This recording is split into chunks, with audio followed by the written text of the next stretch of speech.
Assalamualaikum warahmatullahi wabarakatuh. Saya Caroline Safira. Di sini saya akan mempresentasikan hasil rancangan saya yang berjudul Pavis Malang. Kepanjangan dari Pavis Malang ini sendiri adalah Pasar Office Malang. Sebelum membahas tentang rancangan tersebut, saya akan membahas data dan analisis pada tapak tersebut. Nah, rancangan ini lokasinya lebih tepat berada di Jalan Pasar Besar, Kota Malang, yang juga merupakan kawasan komersial. Jadi, di sekitar tapak tersebut terdapat ruko-ruko dan juga beberapa tempat berjualan lainnya. Dan tapak ini sendiri difungsikan sebagai pasar besar dan Matahari Store. Kemudian, untuk kebisingannya, di sebelah utara dan selatan itu lebih tinggi karena terdapat jalan dua arah dan banyak PKL di sepanjang trotoar. Lalu, di sebelah barat kebisingannya sedang karena jalannya cukup sempit dan sepanjang jalan tersebut dijadikan tempat pemberhentian angkutan umum. Sedangkan, di sebelah timur kebisingannya cukup rendah karena akses jalannya satu arah dan lebar jalan yang cukup luas serta tidak terlalu banyak PKL. Kemudian, untuk iklim di daerah Kota Malang itu sendiri, suhunya berkisar antara 22,4 derajat Celcius sampai dengan 24,3 derajat Celcius. Nah, selanjutnya, untuk sosial budayanya di lingkungan tersebut didominasi oleh pedagang dan kebanyakan pedagangnya adalah masyarakat sekitar. Lalu, banyak juga PKL yang bekerja sama dengan pengurus pasar tersebut.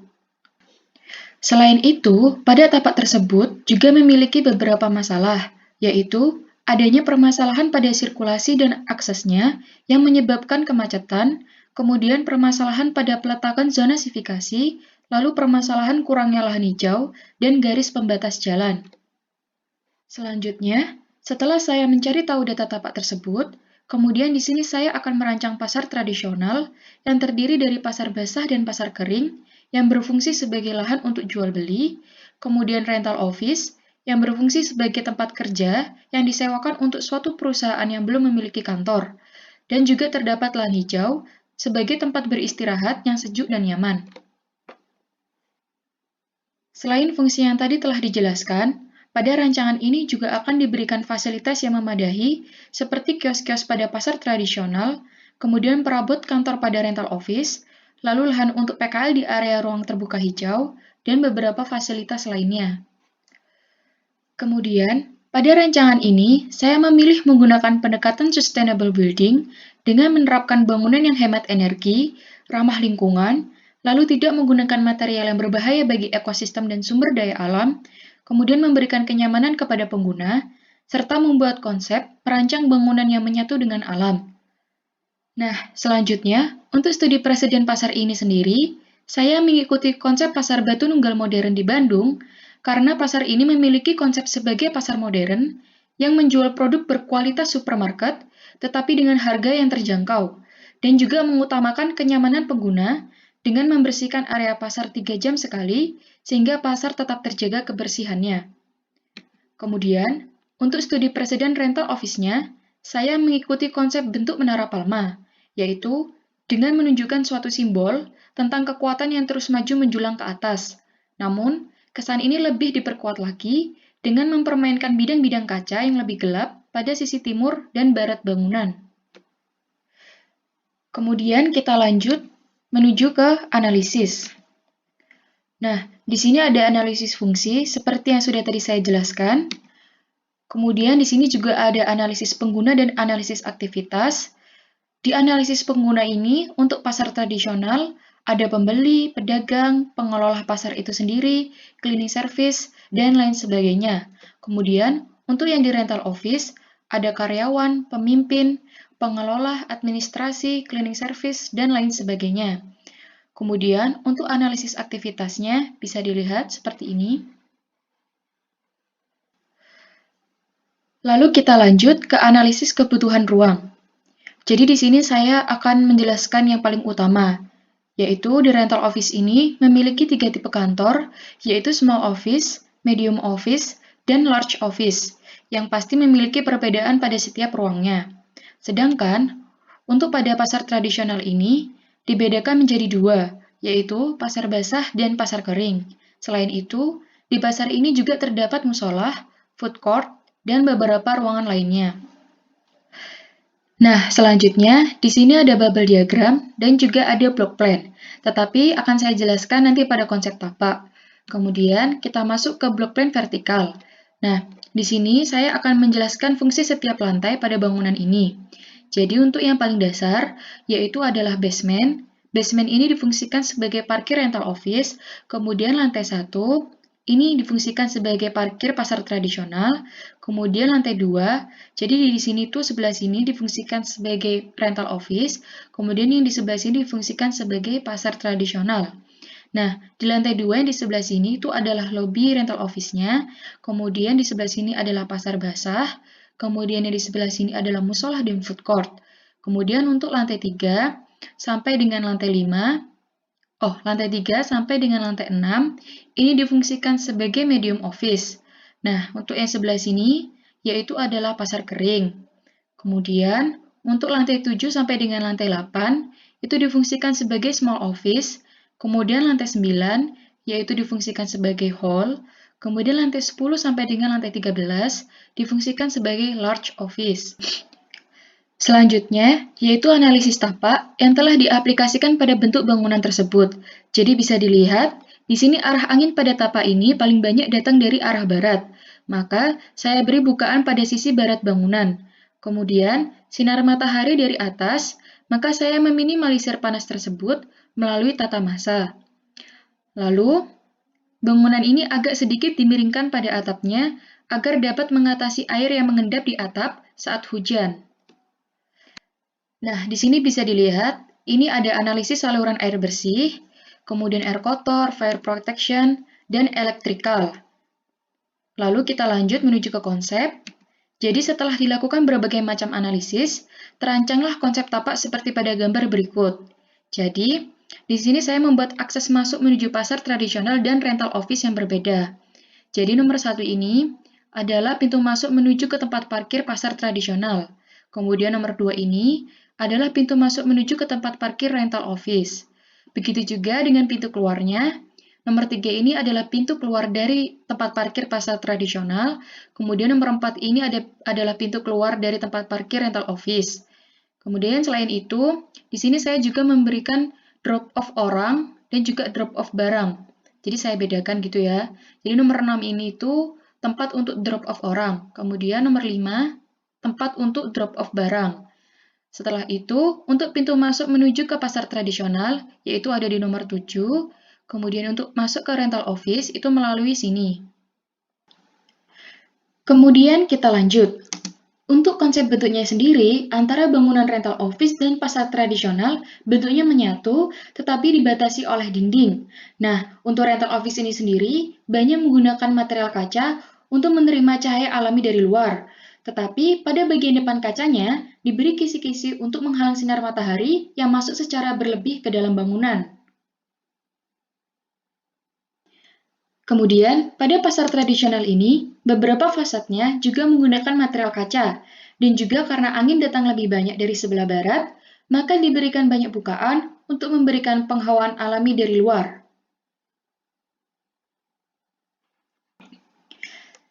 Selain itu, juga diberikan ruang terbuka hijau untuk mengurangi kebisingan pada dalam bangunan, dan juga bisa berfungsi sebagai kenyamanan pengguna. Nah, setelah tadi saya jelaskan konsep bentuk, sekarang kita lanjut menuju ke denah. Nah, ini bisa dilihat, ini adalah denah basement yang difungsikan sebagai tempat parkir rental office. Nah, bisa dilihat nomor 4 ini difungsikan sebagai tempat parkir sepeda motor, nomor 3 ini difungsikan sebagai tempat parkir mobil, kemudian nomor 1 ini adalah lift dan core, nomor 2 adalah tempat servis, seperti pelistrikan, air, dan lain sebagainya. Kemudian kita lanjut ke lantai 1. Nah, ini difungsikan tadi sebagai tempat parkir pasar tradisional. Dan nomor 5 ini difungsikan sebagai tempat parkir truk, kemudian nomor 2 ini tempat parkir sepeda motor, kemudian nomor 4 ini adalah tempat parkir mobil, nomor 1 adalah lift dan core, dan nomor 2 ini adalah tempat servis, seperti pelistrikan, air, dan lain sebagainya. Kemudian kita lanjut ke denah lantai 2, di sini saya bedakan, yang di sebelah sini saya fungsikan sebagai rental office, kemudian yang di sebelah sini saya fungsikan sebagai pasar tradisional. Nah, nomor 11 ini adalah lobby rental office, kemudian nomor 2 ini adalah dapur atau sebagai ruang servis, Kemudian nomor 3 ini adalah toilet, nomor 1 ini adalah lift dan core. Selanjutnya untuk pasar tradisionalnya, di nomor 4 ini saya fungsikan sebagai tempat untuk drop off barang, nomor 5 adalah tempat servis, nomor 6 ini adalah toilet, dan nomor 7 ini adalah pasar basah, nomor 8 adalah toilet, nomor 9 adalah musola, dan nomor 10 adalah food court. Kemudian kita lanjut ke lantai 3. Seperti tadi yang sudah saya jelaskan, di sebelah sini adalah rental office, kemudian yang di sebelah sini adalah pasar tradisional, yaitu pasar kering. Nah, di sini adalah toilet, kemudian nomor 16 ini adalah dapur, satu ini adalah lift dan core, kemudian di sini terdapat ruang karyawan dan juga ruang wakil direktur dan lain sebagainya. Kemudian untuk di pasar keringnya, di nomor 12 ini adalah toilet, kemudian nomor 10 ini adalah ruang servis, kemudian nomor 9 ini adalah toilet. Selanjutnya, yaitu denah lantai 4, bisa dilihat, denah ini hampir mirip dengan denah sebelumnya, tetapi ruangan ini tuh lebih luas daripada ruangan sebelumnya. Jadi dia memiliki toilet, dapur, lift, dan core, dan juga dia memiliki ruang administrasi dan ruang tunggu, dan juga ruang karyawan, ruang wakil direktur, dan lain sebagainya. Kemudian kita lanjut ke lantai 5 dan lantai 6. Denahnya ini juga hampir mirip dengan denah yang sebelumnya, tetapi dia di sini memiliki ruangan outdoor untuk tempat beristirahat, tempat bersantai, dan lain sebagainya. Kemudian, kita lanjut ke denah lantai 7 dan 8. Denahnya juga hampir mirip dengan denah yang sebelumnya. Dia juga memiliki ruangan outdoor. Kemudian, denah lantai 9. Lah ini berbeda karena pada ruangan ini difungsikan sebagai hall. Jadi di sini hallnya saya bagi menjadi 2, yaitu nomor 4 ini dan nomor 5. Jadi di sini juga ada lift dan core, kemudian toilet, terus dapur, dan ruangan outdoor. Kemudian, denah lantai 10, 11, 12, dan 13. Di sini denahnya hampir mirip dengan denah yang sebelumnya, tetapi di sini dibedakan menjadi 2 ruangan.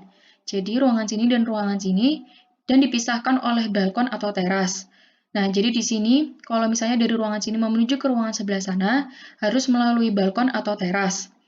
Jadi nomor 4 ini adalah ruang administrasi dan ruang tunggu, toilet, dapur, lift, dan core. Kemudian yang di ruangan sebelah sana adalah ruang karyawan dan lain sebagainya.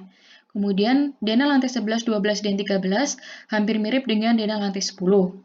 Kemudian yang terakhir adalah rooftop. Nah, rooftop ini adalah rooftop pasar tradisional yang saya fungsikan sebagai lahan jual beli tumbuhan. Sebenarnya rooftop ini saya mau fungsikan sebagai tempat bersantai saja, tetapi bisa saya fungsikan juga sebagai tempat berjualan tumbuhan. Nah, untuk selanjutnya yaitu tampak. Di sini bisa dilihat ada tampak depan dan tampak belakang. Seperti yang sudah saya jelaskan tadi pada konsep bentuk, di sini saya banyak menggunakan material kaca, dan di depan kaca tersebut diberi kisi-kisi untuk menghindari sinar matahari yang masuk secara berlebih ke dalam bangunan. Selain itu, saya juga memberikan bukaan pada fasad bagian barat dan fasad bagian timur. Kemudian, di sini ada tampak samping kanan dan tampak samping kiri. Di sini bisa dilihat, saya di sini juga memainkan bentuk fasadnya seperti ini. Selanjutnya yaitu tampak bangunan beserta kawasannya. Nah, jadi di sini selain saya mendesain bangunan ini, saya juga mendesain ruang terbuka hijaunya. Bisa dilihat seperti ini. Jadi fungsi dari ruang terbuka hijau ini adalah untuk memberikan kenyamanan kepada pengguna dan juga untuk mengurangi kebisingan pada dalam bangunan. Lalu, di sini juga ada tampak samping kanan dan tampak samping kiri. Nah, di sini ada tulisan yaitu nama pada kedua bangunan ini, yaitu Pavis Malang. Kemudian kita masuk ke perspektif. Jadi seperti ini perspektif bangunannya. Kemudian ini adalah perspektif bersamaan dengan kawasannya. Jadi di sini bisa dilihat seperti ada logo pada bangunan ini. Jadi logo yang ini adalah logo milik pasar tradisional, sedangkan yang ini adalah logo milik rental office. Selanjutnya yaitu potongan. Nah, di sini pada potongan AA saya memotong dari sebelah sini. Jadi bisa dilihat yang vertikal ini adalah bangunan rental office, sedangkan yang horizontal ini adalah bangunan pasar tradisional. Seperti ini ya. Kemudian selanjutnya yaitu adalah potongan BB. Saya memotong dari sebelah sini. Bisa dilihat seperti ini. Kemudian selanjutnya yaitu eksterior dan interior. Di sini terdapat eksterior mata burung yang dilihat dari sisi sebelah utara, kemudian sebelah barat, dan juga sebelah selatan, dan sebelah timur. Kita lanjut, selanjutnya yaitu interior. Nah, di sini ada interior rental office. Saya memilih salah satu ruangan, yaitu ruangan administrasi. Jadi seperti ini, dengan ruangan rapat seperti ini. Nah, seperti yang sudah saya jelaskan tadi, di sini saya banyak menggunakan material kaca seperti ini. Tetapi di depan kaca tersebut, diberi kisi-kisi untuk menghindari sinar matahari yang masuk secara berlebih ke dalam ruangan. Kemudian, ini adalah interior pasar tradisional. Nah, di sini saya memilih pasar kering, jadi bisa dilihat, ini terdapat kios-kios dan juga terdapat beberapa fasilitas lainnya, seperti tempat duduk, tempat sampah, dan lain sebagainya. Kemudian ini untuk food court-nya, jadi di sini saya memberikan beberapa bukaan pada beberapa fasad seperti ini, untuk memberikan penghawaan alami pada dalam ruangan ini. Sekian dari saya, kurang lebihnya mohon maaf. Wassalamualaikum warahmatullahi wabarakatuh.